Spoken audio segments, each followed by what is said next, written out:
मेरा एक ही उनको सजेशन है कि सबसे पहले वो किसी भी केपीओ में ज्वाइंट हो जाए। ओके। जैसे कि माई CPA 1। ओके। ठीक है, अब वहाँ पर वो पहले प्रैक्टिकल 1 साल काम कर लें कम से ओके। कम, ताकि उनको इंडस्ट्री का नॉलेज हो जाए कि भाई यहाँ पे जो अकाउंट्स है वो कैसे लिखा जाता है। जैसे अपने यहाँ पे टैली है, यहाँ पे QBO KBD चल रहा है, फिर अपने यहाँ पे टैक्स के डिफरेंट सॉफ्टवेयर है, उसको समझ ले थोड़ा, क्योंकि अगर CA बैकग्राउंड है समझ में आ जाएगा जल्दी। थोड़ा अगर अपना प्रैक्टिकली माइंडसेट बना दिया ना, उसके बाद आप स्टार्ट करोगे ना, तो मेरा मानना है कि 6-8 महीने में ख़त्म हो जाएगा।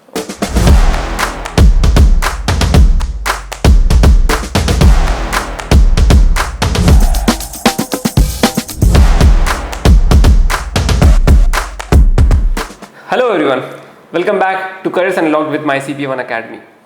As you all know, at MyCP1 Academy Careers Unlocked, we discuss with real people about their career journey, about what decisions they have taken in the past that helped their career in the present, what courses they took up and how did they navigate the ups and downs of their career.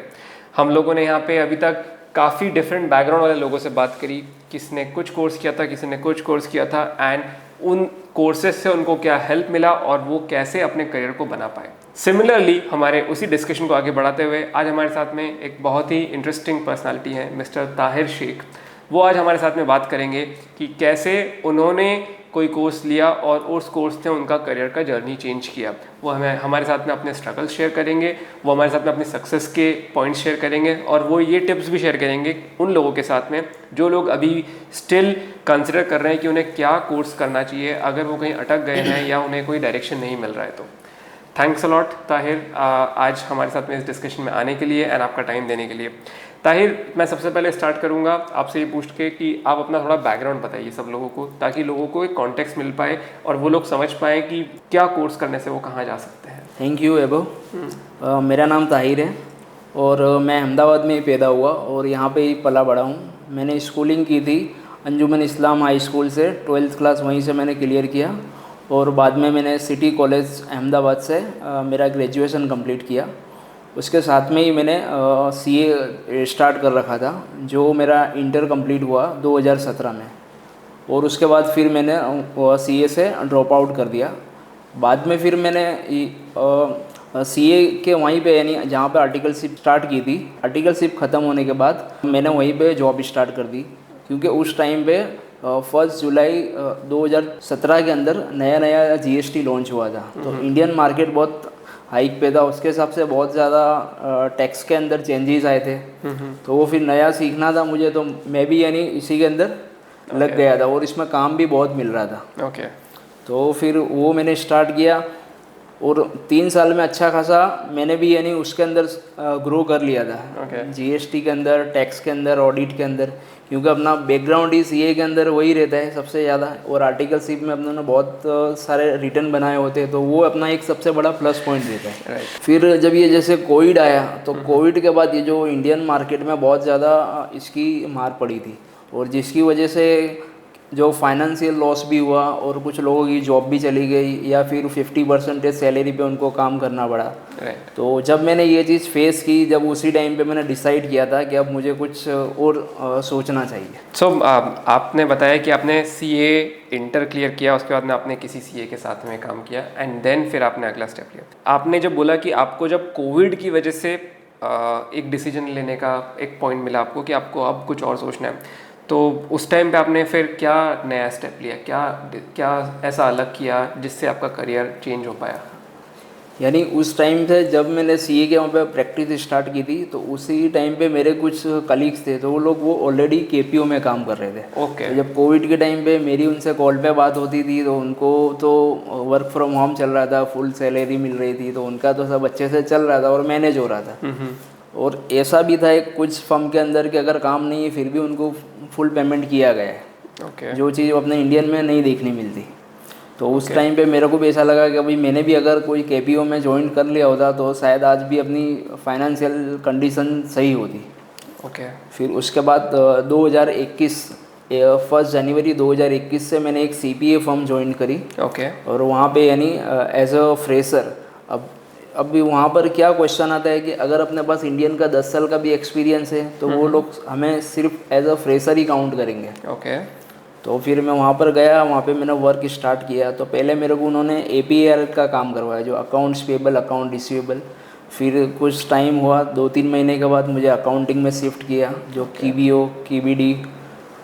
तो उस पे मैंने काम कर लिया। अब वहाँ पर जब मुझे ऑलमोस्ट 1.5 साल जैसा ख़त्म हो चुका था, तो अब मुझे लग रहा था कि अब यहाँ पे ये चीज़ वो रिपीटेडली हो रही है। जैसे हर महीना नई बुक कीपिंग लिखो, मंथ ख़त्म, नेक्स्ट मंथ में फिर से बुक कीपिंग लिखो, मंथ ख़त्म।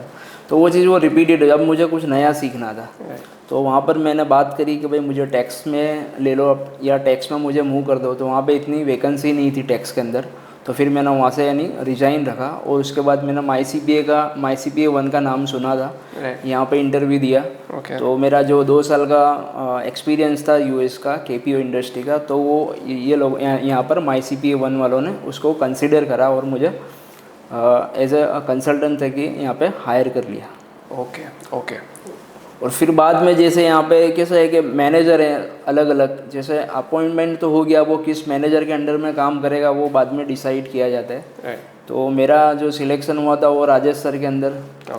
तो राजेश सर खुद LND के डिपार्टमेंट में काम कर रहे हैं, और वो खुद एक EA हैं। जब मैं उनकी टीम में गया, जब ये मैंने माहौल देखा, वहाँ के जो जितने भी मेरे फ्रेंड थे और कलीग थे काम करने वाले, वो लोग सारे EA परस्यूइंग थे। और फिर जनवरी के अंदर जब मैंने 14 नवंबर 2022 को ज्वाइन किया था, और 31 जनवरी 23 के अंदर एक ही साथ 8 लोग ने अटेम्प्ट दिए थे, उसमें से 3 लोग EA बन के निकले थे। तो वो मेरे को लग रहा था कि भाई अभी इतने लोग कर रहे हैं तो मैं भी कर सकता हूँ, क्योंकि ये के बाद जो इतने सारे अटेम्प्ट देने के बाद वो एक नर्वस आ जाती है कि भाई अब सक्सेस देखने मिलेगा या नहीं मिलेगा, एक वो भी सवाल CA के बाद। तो फिर मैंने भी फिर उनका गाइडेंस लेके मेरा PTIN लिया, रजिस्ट्रेशन करवाया और स्टार्ट कर दी प्रिपरेशन। और माई CPA ने मेरे को बहुत अच्छा सपोर्ट किया। जैसे कि यहाँ पर स्पॉन्सरशिप दी जाती है कि एक यानी आप अपॉइंटमेंट बुक करवा लो, पेपर का स्लॉट बुक करवा दो, उसके बाद एग्ज़ाम अपीयर करो, और क्लियर हो जाए तो आप यहाँ पे रीइंबर्स करवा सकते हो। आपने बताया कि आपने जब यहाँ पे टीम ज्वाइन करी, उसके बाद में आपने अपने कॉलीग को देख के ये कि आपने उसके पहले सुना था कभी EA के बारे में? नहीं, ये चीज़ यहाँ पे माई CPA 1 में ज़्यादा ये फेमस है, बाकी बाहर साइड इतना इसका ज़्यादा वो नहीं है, क्योंकि यहाँ का जो कल्चर है, यहाँ का जो एटमॉस्फेयर है, जैसे लाइब्रेरी की फैसिलिटी है, और जो स्पॉन्सरशिप है, और मटेरियल्स वगैरह देते हैं, और जो लेक्चर देते हैं यहाँ पे, तो उससे एक माहौल बनता है। और आपको जब पता पड़ा कि आपको EA करना चाहिए, आपने जब EA का कोर्स देखा, आपको कितना डिफरेंट लगा आपकी CA की पढ़ाई से वो EA का कोर्स? हाँ, इसका सबसे बड़ा बेनिफिट तो एक ये है ना कि हम इसको एक एक पेपर दे सकते हैं। तो ये सबसे बड़ा बेनिफिट था कि मुझे 100% देना है एक ही पेपर। मैंने कभी भी पूरे ये को ऐसा नहीं कि ना मुझे 3 ख़त्म करूँगा तभी मुझे डिग्री मिलेगी, मैं तो एक को ही टारगेट करता था। तो मुझे एक ही करना है, बस ये हो गया तो ख़त्म। तो ऐसे करते करते मेरा ये पूरा ख़त्म हो गया। Right, like for the audience, EA के 3 पार्ट्स होते हैं हमारे, part 1, part 2, part 3। Right, CA में जैसे आप जब CA इंटर कर रहे हैं तो उसमें भी आपको 6 सब्जेक्ट्स देने हैं, दो ग्रुप्स हैं 3-3 सब्जेक्ट्स के, और CA फाइनल में अगेन 8 सब्जेक्ट्स देने हैं, 4-4 सब्जेक्ट्स के 2 ग्रुप्स बने हुए हैं, एंड आपको अलग अलग सब्जेक्ट्स एक साथ पढ़ के ग्रुप प्रिपेयर करना, which makes it very difficult. And specially अगर आप कहीं जॉब कर रहे हैं और आपको जॉब के साथ में वो पढ़ाई करना है, तब वो तो और ज़्यादा डिफिकल्ट हो जाता है। जबकि EA में आई थिंक ऐसा नहीं रहा होगा, EA आप अपनी जॉब के साथ साथ में कर पाए। सो आप जब EA की पढ़ाई अपने जॉब के साथ में कर रहे थे, तो कितना डिफ़िकल्ट था आपको पढ़ाई जॉब के साथ में कर पाना? क्या आप वो कर पाए अपने जॉब के साथ मैनेज? हाँ बिल्कुल, वो मेरा यानी जो फर्स्ट पेपर से जब से मैंने स्टार्ट किया था, तो मेरा एक ही कंसेप्ट था कि कैसे यानी अपनों को प्लानिंग करना कि ये 1.5 से 2 महीने में एक पेपर की प्रिपरेशन हो जाए। अगर तुम्हारा स्लॉट बुक है तो तुम निकल जाओगे, अदरवाइज अभी ऐसा चल रहा है कि एग्ज़ाम के स्लॉट अवेलेबल नहीं है, बट पहले ऐसा था कि 1.5-2 महीने आपको इजीली मिल जाते थे। तो जैसे मैंने आज अगर बुक किया है तो मेरा जो टारगेट रहता था कि 1.5 से 2 महीने हैं, तो रोज़ के आप 2 घंटे दौड़ो।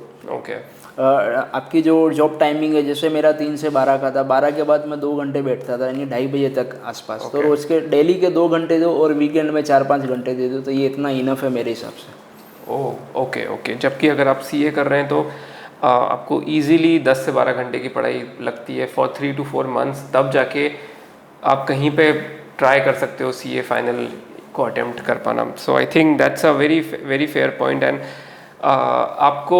आपने जब EA किया उसके बाद में 2023 में, उसके बाद में आपको क्या चेंजेस हुए, मतलब क्या आपको आपके जॉब में फ़ायदा हुआ वो EA करने का कुछ? हाँ, एक तो सबसे बड़ा बेनिफिट क्या रहा कि कंपेयर टू CA करेंगे, अगर हम इंडियन टैक्स रिटर्न बना रहे तो अपनों को अपना पास्ट एक्सपीरियंस है आर्टिकलशिप का, राइट. तो वो बेनिफिट मिलता है हमें कि भाई हमने पास्ट में इतने रिटर्न बनाए, इतने ऑडिट के केस देखे, इतना इनकम टैक्स में काम किया है, तो उसकी वजह से हम बना रहे हैं. अब जब ये चीज़ हम यहाँ पर आ रहे हैं तो फर्स्ट टाइम आए, अपना पास्ट एक्सपीरियंस कुछ है नहीं, या जिस बंदे के साथ काम कर रहे हैं हम, ठीक है, उसके पास नॉलेज है उतना ही वो हमें शेयर करेगा, राइट. या वो पर्टिकुलर क्लाइंट में जो काम है उतना ही हमें आएगा. तो ये बेनिफिट है. अगर ये कर रहे हो, जैसे 1040 का आपने कर लिया, तो 1040 का ऑलमोस्ट अगर आप इंडिविजुअल रिटर्न बना रहे हो तो आप उसका 80-90% आप इंडिविजुअली बना सकते हो. फिर वो एक उसका थियोरेटिकल जितना आप स्ट्रॉन्ग होगे ना, उतना आप प्रैक्टिकली आपको उतना आसान हो जाएगा आपके लिए काम करना. राइट. एंड जैसे हम देख रहे हैं अभी आउटसोर्सिंग इंडस्ट्री बूम पे है.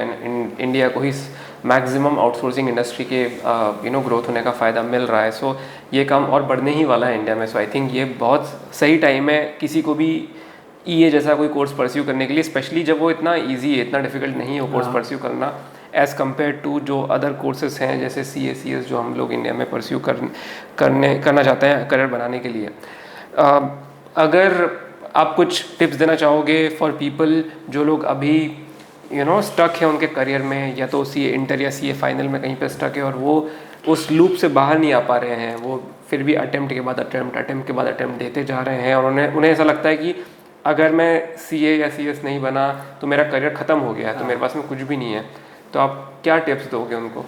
मेरा एक ही उनको सजेशन है कि सबसे पहले वो किसी भी KPO में ज्वाइन हो जाए. ओके. जैसे कि MyCPA 1. ओके. ठीक है, अब वहाँ पर वो पहले प्रैक्टिकल 1 साल काम कर लें कम से कम, ताकि उनको इंडस्ट्री का नॉलेज हो जाए कि भाई यहाँ पे जो अकाउंट्स है वो कैसे लिखा जाता है. जैसे अपने यहाँ पे टैली है, यहाँ पे KPO KBD चलता है, फिर अपने यहाँ पे टैक्स के डिफरेंट सॉफ्टवेयर है, तो उसको समझ ले थोड़ा, क्योंकि अगर CA बैकग्राउंड है समझ में आ जाएगा जल्दी. थोड़ा अगर अपना प्रैक्टिकली माइंडसेट बना दिया ना, उसके बाद आप स्टार्ट करोगे ना, तो मेरा मानना है कि 6-8 महीने में ख़त्म हो जाएगा.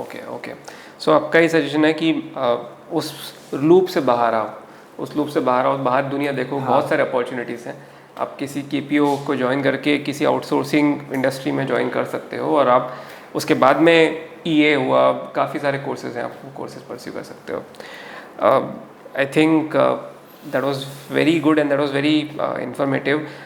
कोई और सजेशन जो आप देना चाहोगे लोगों को, स्पेशली जो लोग EA परस्यू कर रहे हैं, मतलब कैसे, कोई टिप्स कैसे आपने EA के एग्ज़ाम को क्लियर किया? अच्छा, यानी मेरी जो प्रिपरेशन करने में जब मैं बैठा था फर्स्ट पेपर से, जब से मेरा एक ही मेंटालिटी थी कि सबसे पहले अगर कोई भी टॉपिक या कोई भी चैप्टर मैं स्टार्ट कर रहा हूँ, पहले उसकी वीडियोस देख लो. ओके. उसके बाद उसको बुक से पढ़ लो. ओके. और उसके बाद उसी टॉपिक के MCQ कर लो. तो आपका जो उस टॉपिक को लेकर जितने भी क्वेश्चन आ रहे हैं ना, वो आपके क्लियर हो जाएंगे. ओके. और ऐसे करके आपका पूरा सिलेबस ख़त्म हो जाए ना, तो फिर मॉक दे दो. ओके. और मॉक दिए बगैर आप कभी भी एग्ज़ाम अपीयर मत करना, ये मेरा एक सजेशन है. क्योंकि मॉक के अंदर आपको कॉन्फिडेंस जो आएगा ना, तो वो एग्ज़ाम में आपको उसका रिजल्ट देखने मिलेगा.